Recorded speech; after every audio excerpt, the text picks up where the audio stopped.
Hello, and welcome to the Central Eurasian Studies in East Asia and Beyond lecture series. My name is Timur Dadabaev, and I am a professor of international relations at the University of Tsukuba, where I also serve as a director of special program for Eurasian studies. We would like to acknowledge that we run this program in partnership and with generous support of Nippon Foundation. Today's talk on Eurasianism and Russian vision of international order is part of the series of lectures on Central Eurasian Studies in East Asia and beyond. For those who missed last week's discussion on reframing non-Western feminism or other talks, I would like to invite you to visit our YouTube channel, where all the talks are uploaded as soon as we complete the online session. The structure of the talks, including today's talk, is the following. We start with our main speakers delivering their introductory points, followed by the comments and questions from the floor. I will collect several rounds of questions at once, and I will try to facilitate several rounds of these questions. Please be informed that all the talks are video recorded. Therefore, you can keep your cameras off if you feel like it. You can ask your questions by typing in the chat thread, which I will then read out, or ask a question out loud by using Zoom's raise your hand feature. Today, it gives me a special pleasure to introduce Dr. Hama Yukiko, who is Associate Professor of International Relations at the University of Shizuoka. Prior to joining University of Shizuoka, Dr. Hama has been a visiting fellow at Harvard University Davis Center for Russian and Eurasian Studies and research associate at Hitotsubashi University Institute of Economic Research. She has received her training at Sofia University in Tokyo at the Department of Russian Studies, followed by her graduate studies at Tsuda University, Graduate School of International and Cultural Studies. She received her PhD degree in 2009 from Tsuda, and I would like to emphasize that Tsuda is very famous and notorious for not easily granting the PhD degrees, so that is an achievement indeed. Without further ado, Dr. Hama, I would like to invite you to share your ideas. The floor is yours.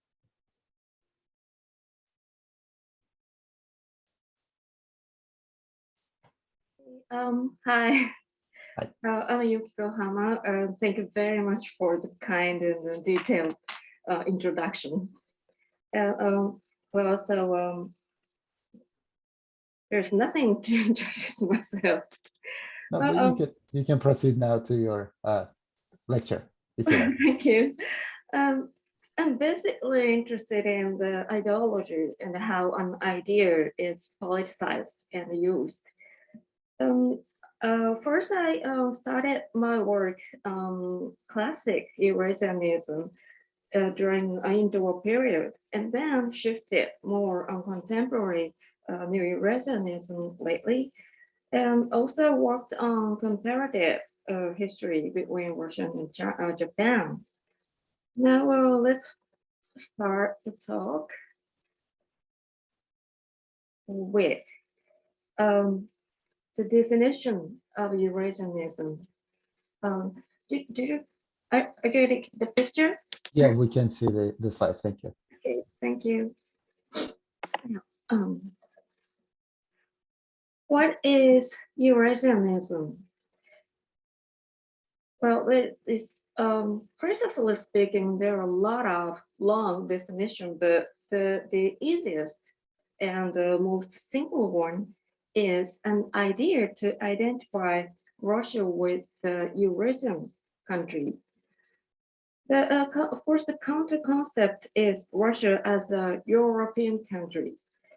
And as the word Eurasia shows, it puts an emphasis on its in-betweenness. Or, according to the definition of a classic Eurasianism, Russia is neither Europe nor Asia, but Eurasia. This is the simplest, the easiest definition. And we go on to talk based on this definition. Now, just briefly, the very basic of classic Eurasianism. When and how did the idea come out? It emerged in the 1920s, officially with the publishment in 1921. And it was an intellectual movement of Russian and English scholars. And they emigrated to various places in Europe after the October Revolution and the Civil War. Many prominent scholars, such as Nikolai Trubetskoy and Fyodor Sabitsky, George Bernatsky, a lot more, joined the movement. It came out as a result of their identity crisis. They lost their homeland, had to evacuate, leaving families behind in some cases, and there was no longer a Russian Empire in which they grew up. Their homeland turned into a completely different region, and they were fluent in European languages, even had some aristocrat relatives, but still could not assimilate completely to the host country. And they thought who we are and what is Russia, apparently not a part of Europe through their experience. They had imagined, and not Asia itself. So that's the beginning. And the movement was short-lived. It disappeared in turmoil toward World War II after splits of the movement. Some further emigrated to the United States, or some passed away, and the others, some arrested by Red Army. And as in the Soviet Russia, the ideas, the thought were banned in the Soviet period as anti-revolutionary.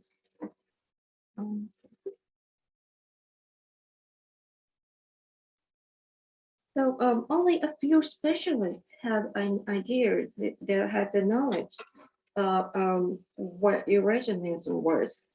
Ordinary people were it was prohibited to read in public, and ordinary people did not know. Now, the idea of Eurasianism is very rich in content. It is so difficult to summarize. So, but just we grasp the key concepts here.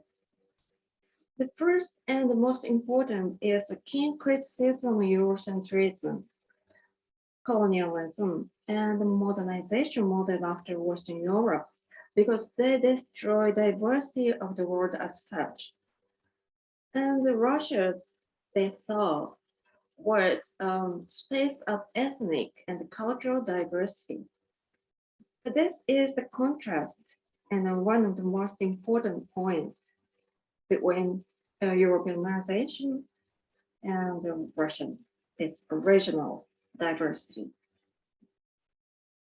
The third point is positive interpretation of Asian elements of Russian culture and history. In the 19th century, most of the intellectual saw Russian Asian element as a representation of backwardness. However, Eurasianism made a sort of paradigm change. And they also put an emphasis on a geographical unity of Russia. Conventional explanation divided Russia into European Russia and Asian Russia at the line of the Ural Mountains. So they criticized it. Democracy and autarky, that's no Western type state system. They thought Russia is more akin to the kind of non-Western governmental or state system. But they criticized the Bolshevism as admins. Many of them were very pious believers of the Orthodoxy. They claimed the revival of religion. And through these arguments, they constantly use the term civilization or geopolitics.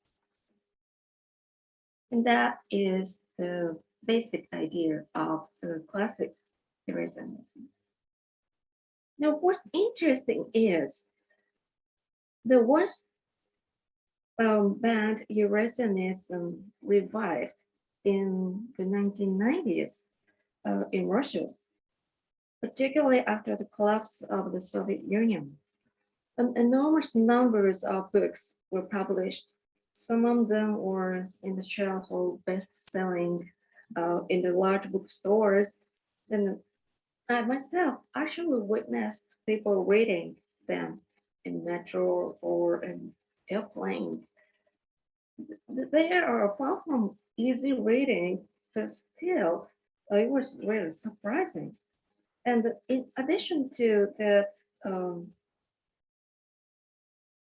interest in their unknown past, the most common explanation of this phenomenon is that Russian people share the worldview of the emigre thinkers. They felt sympathy after they lost their homeland and the Soviet Union suddenly vanished. And it also inspired new identity controversies.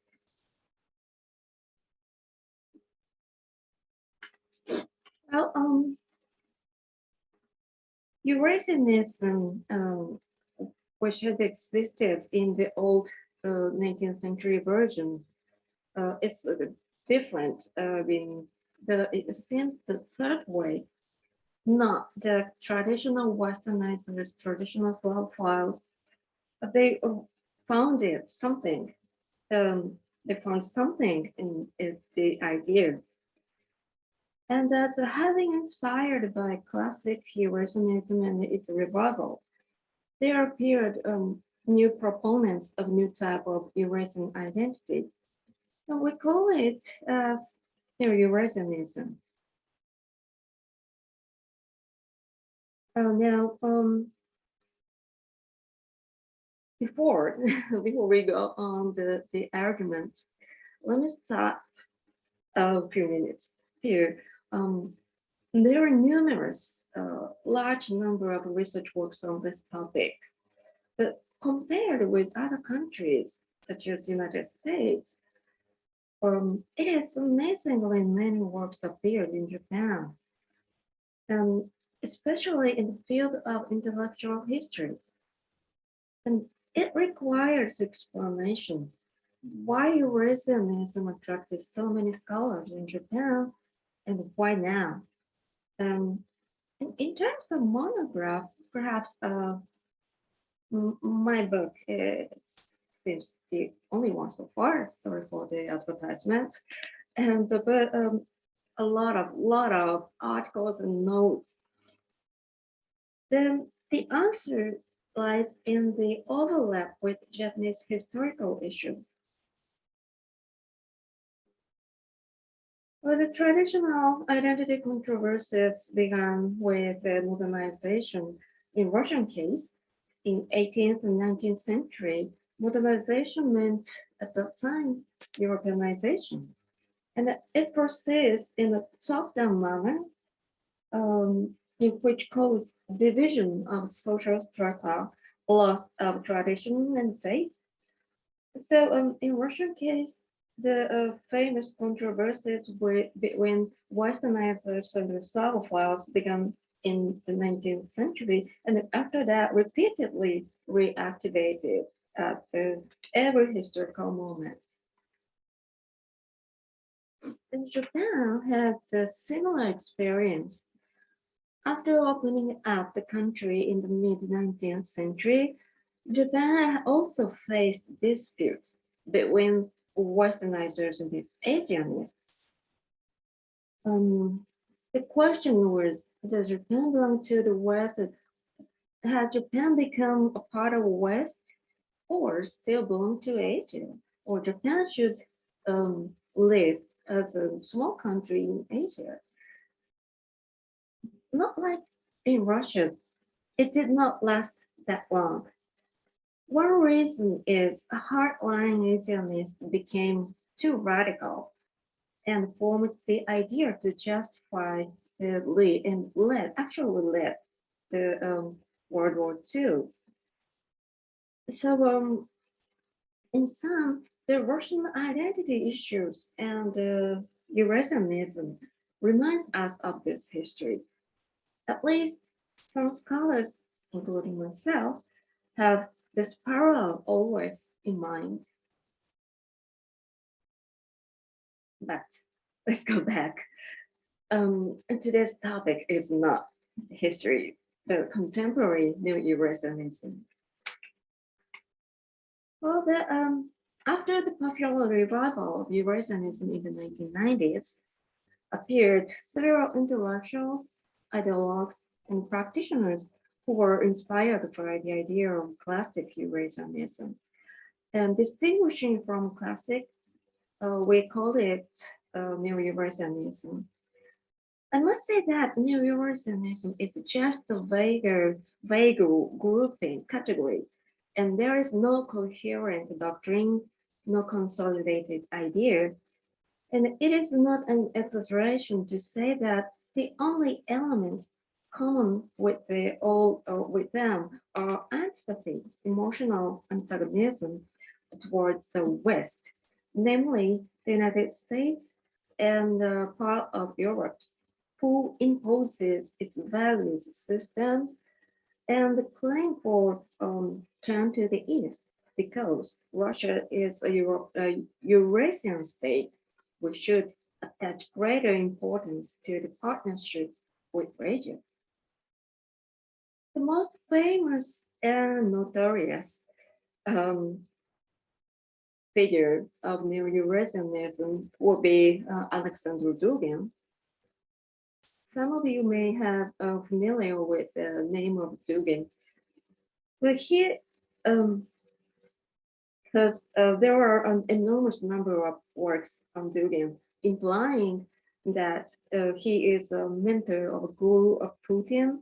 He manipulates Putin. He is very occultic, esoteric, and dangerous, and so on and so forth. But I would say that it's that's just an obsession of the West. It's sort of conspiracy theory. And his writings are too fanatic and even radical and ridiculous in some part to take seriously. And in fact, many serious scholars who have worked on the idea of Eurasianism are skeptical of his actual political influence. If you are interested in Dugin and why I find he is not worthy of attention, ask me later in this during discussion time. Ask it here temporarily. Well, there are many others, and I'll pick up some who are worth paying attention to. The philosopher and very respected still is Alexander Panarin, who passed away in 2003, and he was a professor of MGU. And so particularly in investigating the linkage with power, idea with power, namely a reflection of Eurasian identity in policy, discourses of the group of practitioners related to the Ministry of Foreign Affairs and the specialists in influential think tanks or council probably should be given a little more attention. Here I picked two influential political figures who also are respected in academia. The first figure is Mikhail Starenko. He was the former director of the Russian Academy of Science Institute of the Far East. And he was a member of Scientific Council under the Ministry of Foreign Affairs. And unfortunately passed away in 2016. Another figure is Sergei Karganov. He is still active. He is the head of the Department of International Relations at the Higher School of Economics, and also a head of Council of Foreign Defense Policy. And he also close associate Primakov and a presidential advisor to Putin and Yeltsin. And he is very outstanding political figures. And they are the Neo-Eurasianists in this practitioner circle.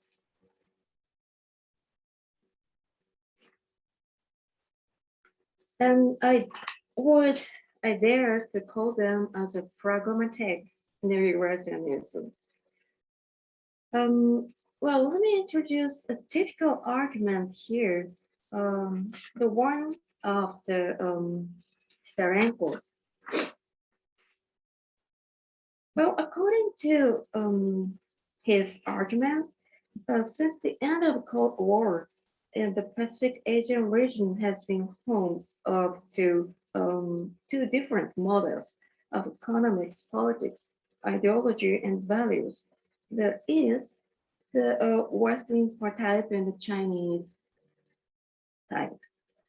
They argue that a new model has developed in relation between Russia and China, and both these countries have a shared view of national security is reflected in their stance, for instance, on Syria, Iran, North Korea, and other issues.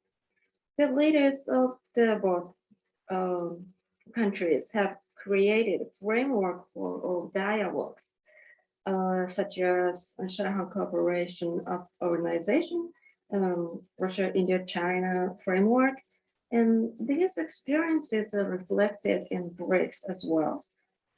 The diverse economic cooperation through Asia-Pacific Economic Cooperation, APEC, and Eurasian Economic Union, and Belt and Road Initiative. They could lead a platform for creation of a new international order, not limited to economic and financial mechanism alone. And also, it would lead to realize the multipolar world. The concept has been referred as an highest object of Russian foreign policy.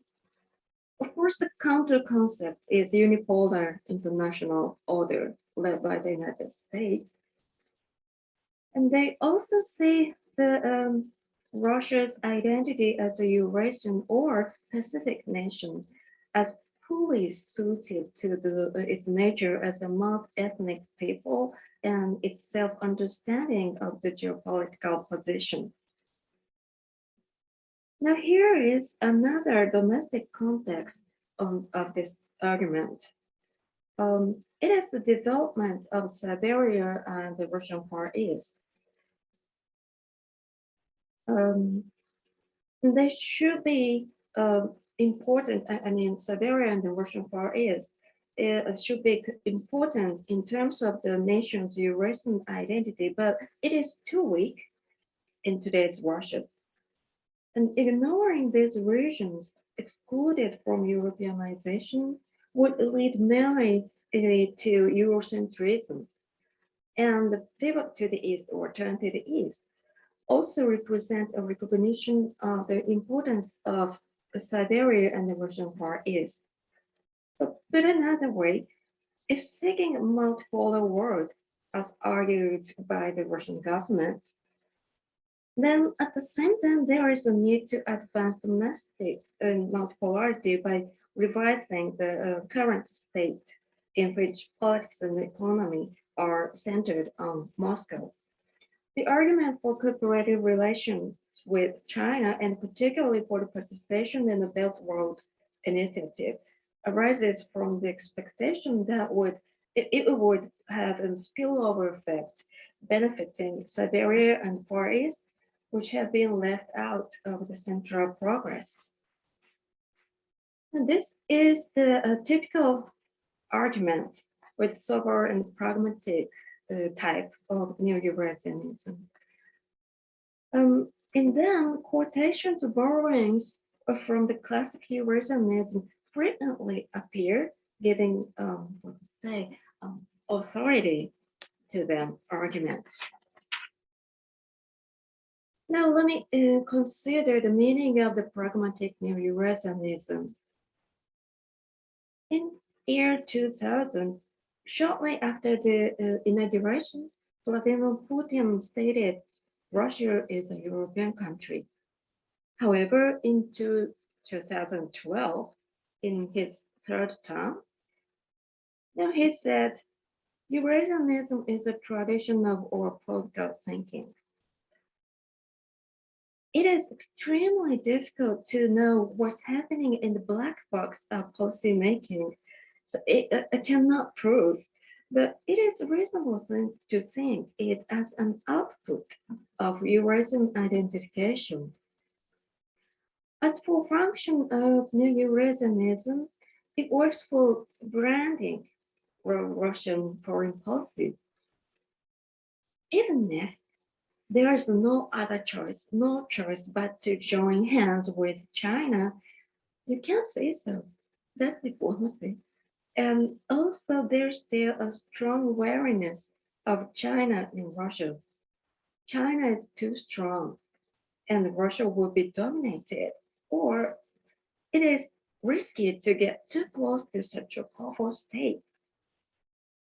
The proponent of Neo-Eurasianism take on themselves as ideological coordinator to justify the close partnership with Asian neighbors. In other words, the expression Russia is a Eurasian country is performative usage. Now, in the end, it seems from a social constructivism. What can be said concerning the pragmatic Neo-Eurasianism? First,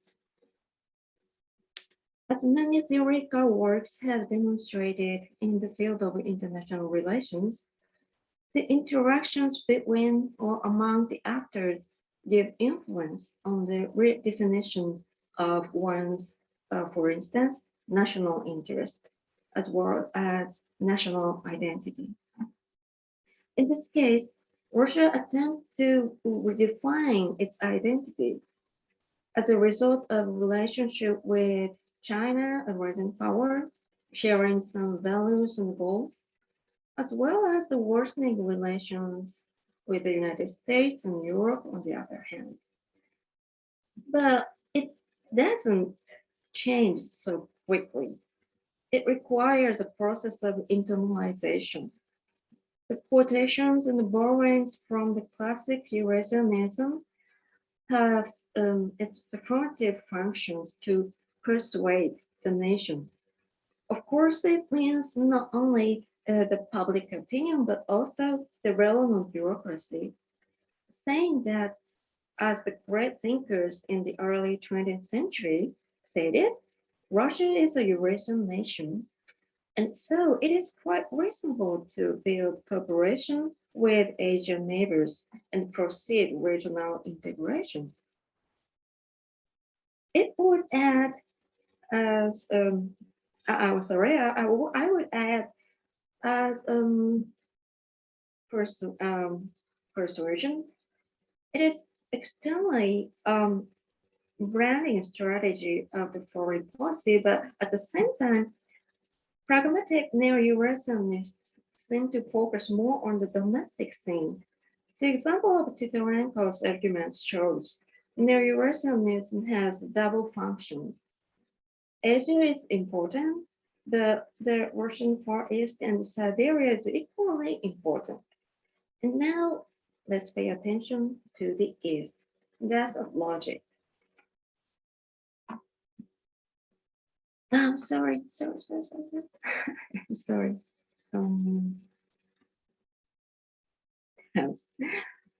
Finally, through the regional identity of Russia, we can observe its shift in approach to the international order. In the early 1990s, when Atlanticism, Kozlov's period, was dominant and Eurasianism was still weak, Russia attempted to join a group of nations seen as having higher status, but it didn't work. So, because Russia was too weak and had to be a follower or at best non-taker. The second stage came in the mid-1990s to 2000s, starting from Promyakov doctrine, when Russia took balancing strategy, building good relations with the old friends and allies, while maintaining firm relations with Europe, as well as with the United States. It tried to get new tools to upgrade itself. However, it was not enough to be respected by the West. For example, the Eastern expansion of NATO or US regime change strategies in the former Soviet Union were apparently challenging for Russia. So, as emotional antagonism to the West grew stronger, the assertion of Eurasian identity gradually increased in the foreign policy discourses. And now Russia is in the third stage, proposing alternative rankings and refusing comparison with the West. So, through the combination of illiberalism and the powerful challenge of China to the West, Russia tried to influence on the international structure itself, which is represented as the multipolar world. Thank you. Thank you very much, Hama-san. And this is indeed, I really appreciated the, coverage from the history all the way to the present, but also covering the, the theoretical aspects, which I'm pretty sure our audience would appreciate very much. Now, I would like to invite questions and comments from the floor. I will make perhaps several rounds, so I will collect a few questions now, and then have Professor Hama answer those, and then again go into the second round and third round as the time allows. Please, you can raise your hand and ask the question, or you can use the the chat box to pose the question in written format. Can I use this privilege of moderating to ask you the first question? I really in my own research, I have this concern all the time about how to place Eurasianism within other theoretical schools, because we, as those who are trained in the West, we operate with the Western sort of theories, but at the same time, you today also referred to Eurasianism as a school, but also relevance to the constructivism, right? And but from the title also we have this international order, which has this implication of English school, right? Mm-hmm. And so I'm just wondering, in your own perception, can we consider Eurasianism to be the Russian variation of the English school for Russian audience, or is it just a concept of constructivism, or is it neorealism or neoliberalism? Can you detail a little bit on these aspects if you can? This is the first question. Okay, so I have a question from Sabina. Okay, Sabina, would you like to type? Oh, okay. So the question is, so I'm reading out a question from Sabina. What has Eurasianism do with the Eurasian Economic Union? Do you see the connection between Eurasianism and economic union, if any? Any further questions we have? I have a question. Yes, Nafisa, go ahead. First of all, thank you, Professor Hama, for your wonderful presentation. It was very interesting. I wanted to hear about your opinion about the prospects for Russian-Ukrainian relations within the context of the Eurasianism and Neo-Eurasianism ideas. Thank you very much. Thank you. Let me stop taking questions now. We have 3 questions, and then I'll come for the second round. Hama-sensei, can you address these 3 questions first? Okay, thank you very much. They are all important questions and at the same time difficult to answer. To the question about Professor Dadabaev, well, in my opinion, Eurasianism, Neo-Eurasianism is still far from theory. It's just a source of ideas, and I'm still observing how it works, how it functions, and it's still too early to judge whether or not it is successful as a theory or fit in the framework of theoretical framework such as English school. Well, but I find it a set of constructivist elements in it. But it still takes time to make a judgment. I'm sorry, is it okay? Sure, thank you. Thank you very much. And the second question, Eurasian Economic Union. It is also very important. Well, there is 2 explanations. The one is through President Nazarbayev, classic Eurasianism inspired the basic idea of EU and Economic Union. Another explanation is that there is no link. It's just as a result of a pragmatic policy. And there is a German scholar, Martin Weiswenger. He is working on this topic, and a few years ago, he said secretly he found a missing link. And he said Nazarbayev wrote a letter to the Council of Russian think tank and said that Eurasianism, it is a very interesting idea, and it will be co-opted into our new organization. So the first explanation would be in future more powerful. Well, Russian-Ukrainian, okay. This is really too hard for me to answer, and I still don't know what's happening exactly of their borders these days. In original term, classic Eurasianists had the region, the space scope of Eurasia included, of course, Ukraine.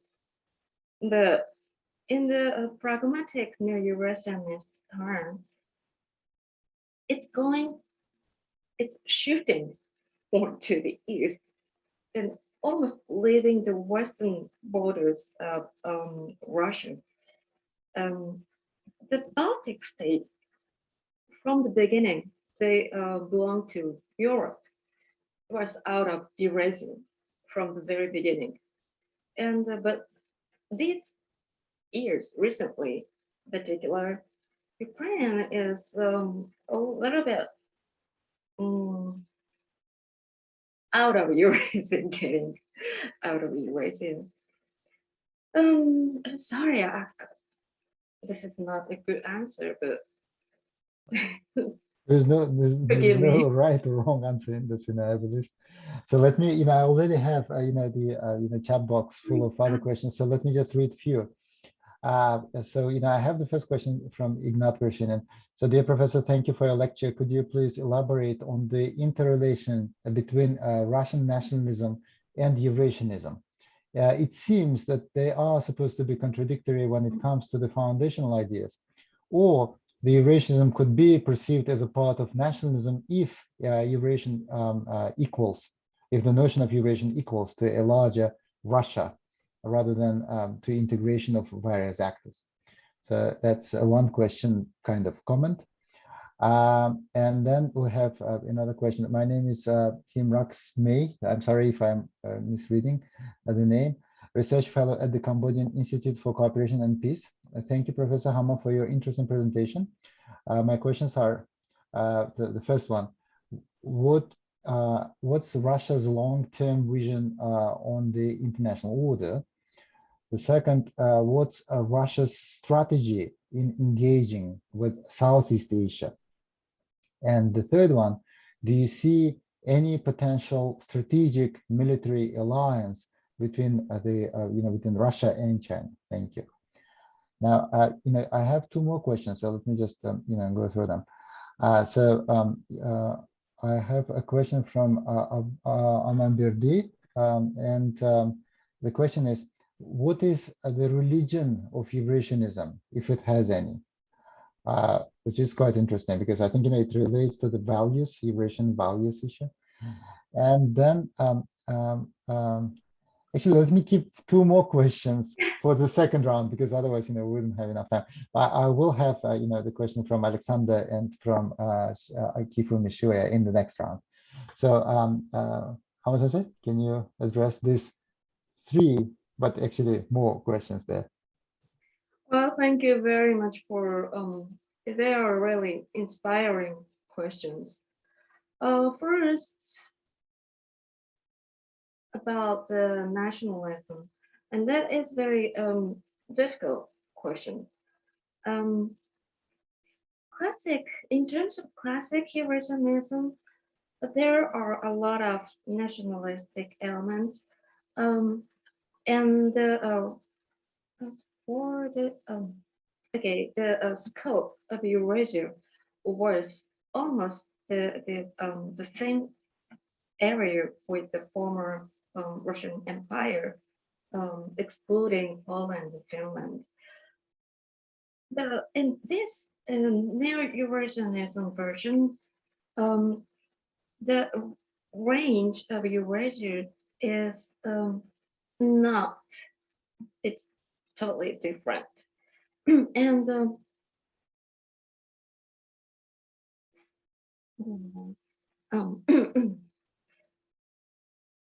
well, it can be said that based on the strong antipathy, antagonism to the West, it can be categorized as a form of Russian nationalism. The pragmatic Neo-Eurasianist version of the range of Eurasia is much more vague and including the continent part in so China, India, and the of course Central Asia. So excluding Japan, and well, so on the first sight, it can be interpreted as a form of Russian nationalism, but it depends on which aspect you put emphasis, you focus on. If you focus on the pragmatic Neo-Eurasianist, it can be also read as a form of regionalism. The nationalism and the regionalism, they are not contradictory. And they can coexist in one idea. So it's the answer to the first question. And sorry, I missed. What's Russia's long-term vision on the international order, Order. its strategy to Southeast Asia, and possible alliance of Russia and China? Okay, long-term vision. I would say ask Putin, but I don't know the. At least Russia has not changed its top priority of realizing the multipolar world. So the basic stance is the world should be diverse, and it should not be only one center of power. It should not be led by single policy making process. So and they are very skeptical about the values of West. Long term, I'm not sure of long term, but illiberalism would be a key. Russia is now searching for its new allies in Europe as well as in the United States, who can share the conservative values and the skepticism about the liberalism. And that would be one way and a strategy as well. And Southeast Asia, well, Russia's engagement in Asian regions are very characteristic. First of all, starting from the framework of diplomacy, they reactivated the relations with their old friends. And in the Southeast Asia, Vietnam was a key. And using, it's not a good word, but using the newly revitalized relations with their old friends through the regional cooperation and regional organization. Russia joined APEC and also became an observer of ASEAN and organized was failed by the six-party talk and tried to expand, use their influence through these multi-layered organizations. And it would not change, as far as I see, in Southeast Asia, as Vietnam with a key, with a hat, Russia would try to engage with that region, with the important half of Vietnam. Potential strategy of the alliance. I'm sorry, I don't have enough evidence. But just guess. Russia is still doubtful on the matter military alliance with China. They're still doing corporations like drills, selling weapons, but it's not going to proceed further. Sorry, just my guess. Thank you very much. Let me move on to additional questions. So I start with Alexander Dubrovsky's question in line with your discussion. So what is your definition of Russia, and does it equal to Putin's regime? Yeah, I mean, if you would like to use that word. And then also the question from Shoei Sensei. Thank you very much for your insightful talk today. As I said, Aki from Shibuya, a member of the SPGS program. I have a question regarding the notion of Western Europe in Eurasianism context. Which power of Western Europe, Britain, France, Germany, US, and others, was or is considered important to Russia among the intellectuals who advocate for the idea of Eurasianism ideas? Yeah? And then I'll have a question from Stanley Cover. In the late 90s, Václav Havel began arguing that Russia is Euro-Asiatic country and therefore could not be a member of NATO, which he defined as the defense of Euro-Atlantic civilization. I wonder how much the development of Eurasian identity in Russia is the result of a rejection of Russia as a part of European civilization. So 3 questions, rather large ones. And sorry, I skipped one question about religion. Yeah, we'd like to refer to that as well. Well, classic Eurasianism, as I briefly mentioned, most of the members believed in orthodoxy and claimed the revival of religion. The classic Eurasianism religion was orthodoxy, it can be said.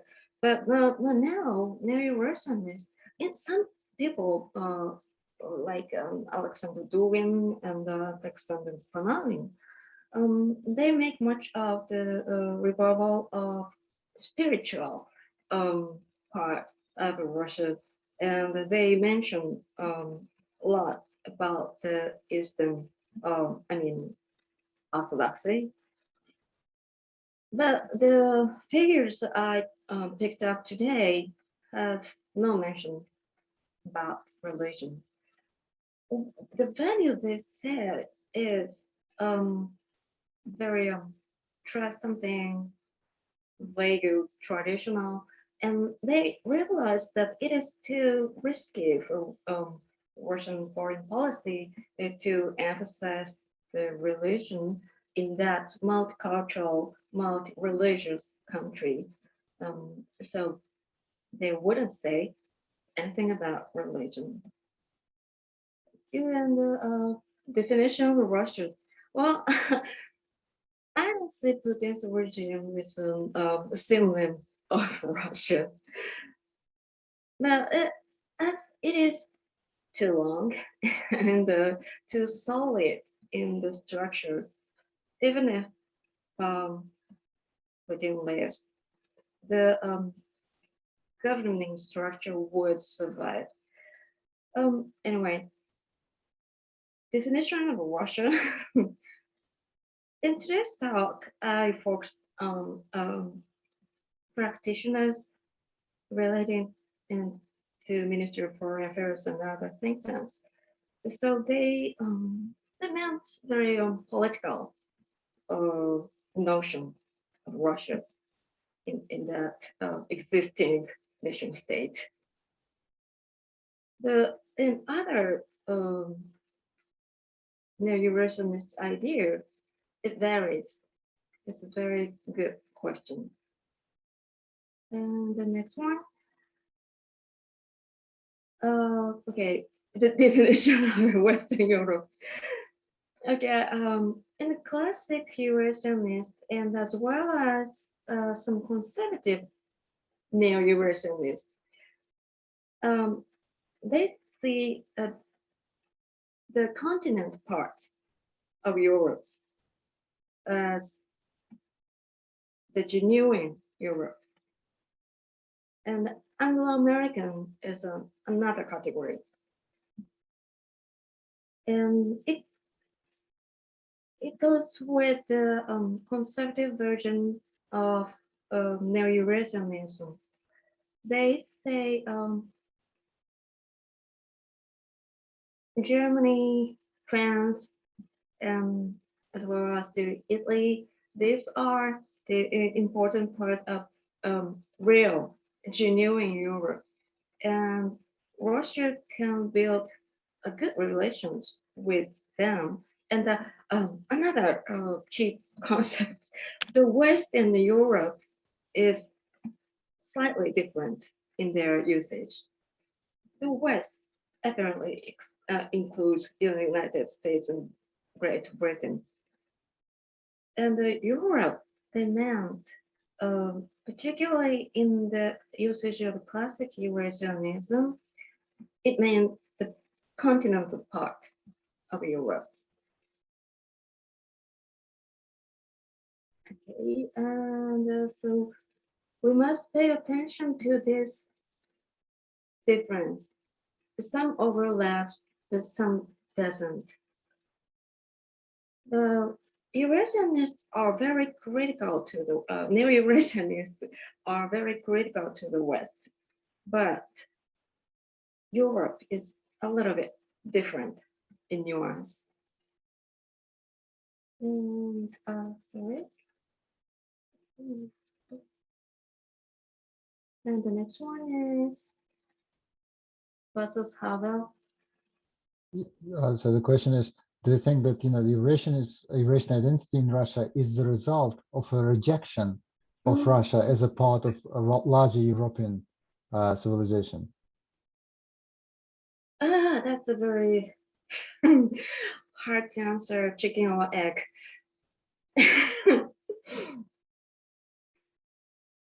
But indeed, the last part I wanted to emphasize was it's a result of interaction, which is first, it's not important to exclude each other, or Russia wanted to join a bigger framework of European security. It still is eager to be in it. And OSCE is one of the most important organizations for today's Russia. And so Russia wanted to be in a part of Europe, but Europe rejected. So Russia had to turn to the East and another different type of identity group. It's one process. It is one explanation, possible, highly possible explanation. But building identity is always interactive. And so the next question in the future would be, is the new Russia's Eurasian identity would or would not influence the structure itself to the new international order, or it would not? We have to see it in the long term. And I'm sorry, is it enough as an answer?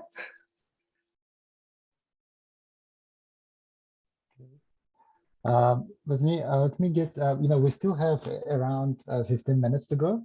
So if you guys have, additional questions, you're welcome to ask those, either, personally or you write them in the chat box.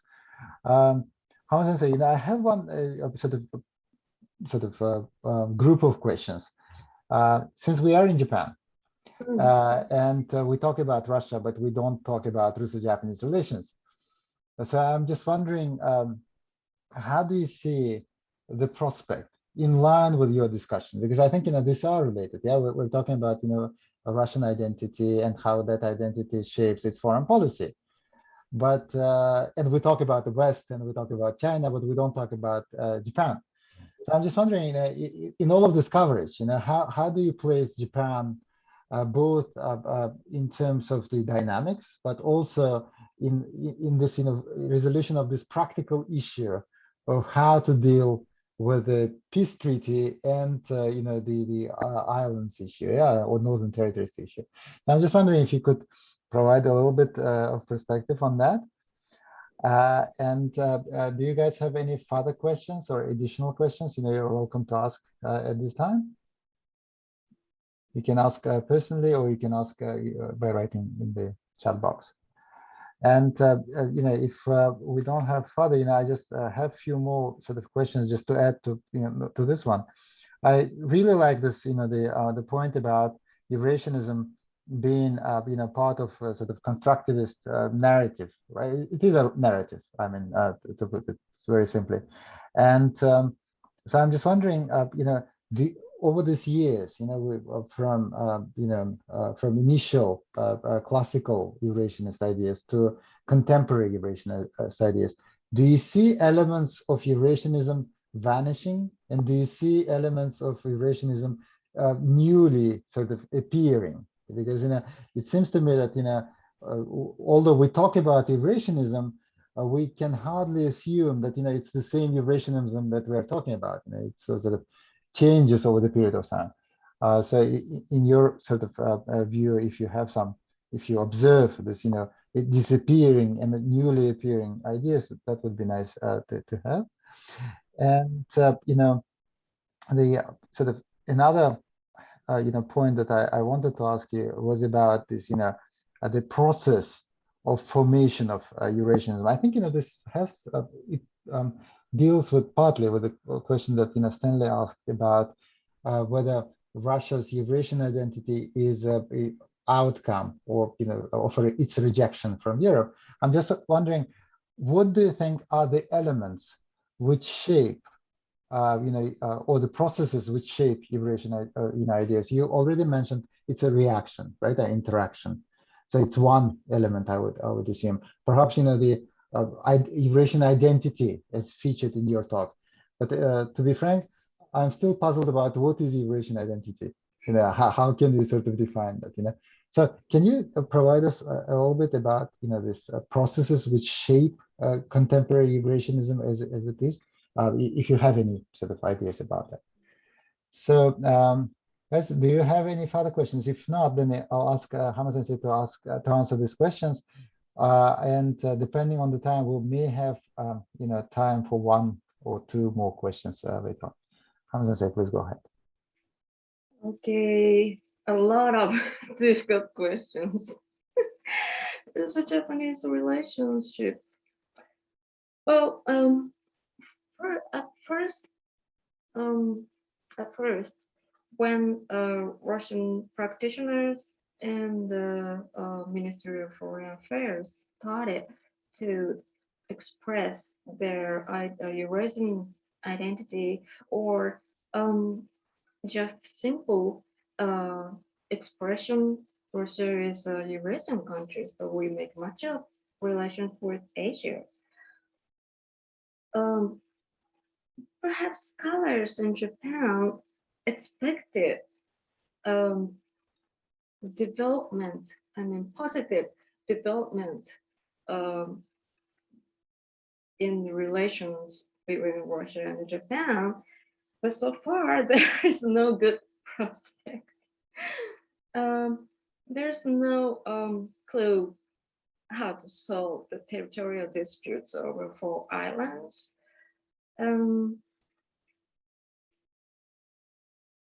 It closely links with the political disputes over history.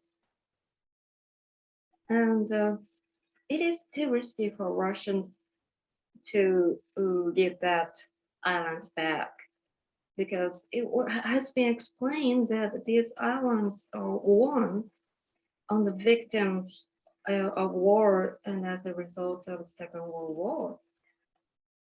And I heard a piece of information, it's not official, but a piece of information. Russian government is now considering to make the September 3rd or 4th the second national anniversary, combining with May 9th. And that would cause another dispute. And the Japanese government, of course, would protest. And why is that? From where it came from? It's from China. And China sees the result of the Second World War and the victory of anti-fascism and the victory over Japanese imperialism. And if Russia adopts the same interpretation with China as proof of partnership, it would be very, very problematic, and disputes would still far, far away from resolution.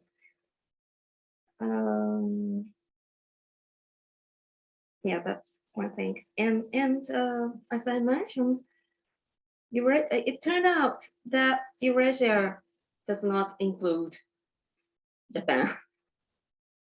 And Russia sees, it seems that Russia sees, pragmatic Neo-Eurasianists see Japan as a part of the West, which would not be so welcomed. And let's see, yeah, that's the prospect of I think it's a US-Japan alliance, which has rather negative impact on Russo-Japanese relations. I think that that's the problem with because it's imaginary, right? I mean, this is Russian imaginary, whether true or not, this is how they imagine, right? So, do you think that's the case? Yeah, I do think so. What can be done to change that imaginary? It has something with the third question, how to make a change in narratives and imaginaries. And I'm sorry, I don't have any clear answer. Let me think about it. It's my homework. Okay, the second question, which elements disappearing and appearing? It's really important. And one of the best outstanding one is the ethnic cultural diversity. And that was the most important element in the classic Eurasianism. And the classic Eurasianists make much of it compared with any other elements. However, in the Neo-Eurasianism, this element is partly disappearing. And the notion diversity applies to the world international order and does not imply the domestic context. But Steranko was in that point exception. He still kept that elements in his arguments, but others like Karaganov and Dugin and others, this ethnic cultural diversity of Russia, which is the essential part of the space of Eurasia, that element disappeared. Newly one is Asian elements, but it's still the same. In the classic Eurasianism, some central figures such as Trubetskoy and Vernadsky, they thought Asian elements of Russian history. They took it a very positive way, but others did not. It was still under the Mongol Tatar yoke, and it was a negative part of the Russian history. Some of them thought it, so there was no consensus. But today, in Neo-Eurasianists, they succeeded the interpretation of Velinsky and Trubetskoy, the former one. Is that okay? Thank you very much. We have 5 more minutes. If anyone would like to jump in on this time and ask any further questions, how was I say? There is one question that always sort of keeps me wondering.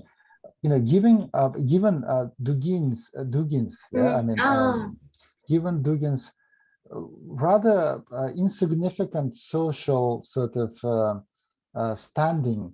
Well, he's not politician, right? I mean, he's not a member of the sort of academic community or anything. What do you think explains the spread of his ideas to such extent? Because it seems to me that this is part of this the social construction of Eurasianism, but we don't. It's very difficult to identify who is the actor who picks on on this particular Dugin's philosophy and sort of runs with it in order to sort of demonstrate that Eurasianism has a lot to do with his ideas. That really keeps me sort of wondering, and I'm just wondering if you have any views on this. Well, first answer will be very simple. It was in the 1990s. He just introduced, translated or partly, or introduced the idea of classic Eurasianism, and it had a good selling. And he also edited volumes. I myself used some books to be edited as a primary source. And it was one huge contribution. The second is more like his connection with the top echelon of army, particularly Konstantin Malofeyev. He is still a supporter of Dugin, and he played an important role in adapting his book of the foundation of geopolitics as a textbook in military academy. But it was a huge success for him. And he was fired Moscow State University in 2014, shouting, kill Ukrainians, kill, kill, kill, and fired. After that, he had no way to get financial resource. And it was also Malofeyev who helped Dugin, and he now working for YouTube channel, which was funded by these military figures. I don't remember the name of Tsarigrad TV or something. As usual, very terrible. So that is another explanation of why Dugin survives. He has never been co-opted in the mainstream. Some pundits like Charles Clovers claim that he is influential in Kremlin, but that it's not true. You may be familiar with the name of Vladislav Sukov. Sukov disliked Dugin a lot. It doesn't explain his political influence into Kremlin, but just another route, perhaps army officers. Right. Thank you very much. This was indeed, thought-provoking, and there are many issues that still require some clarification, and we are looking forward to have this chance to do so in the future with Professor Hama. Hama-sensei, thank you very much for being part of this discussion today. To the audience, thank you very much, and please follow us on our YouTube channel. We're going to upload this session as soon as it finishes, so that everyone else can get part, take part in it. Thank you very much. We'll stop here, and we'll hope to see you next week for the continuation of this discussion. Thank you, and bye-bye. Have a good day.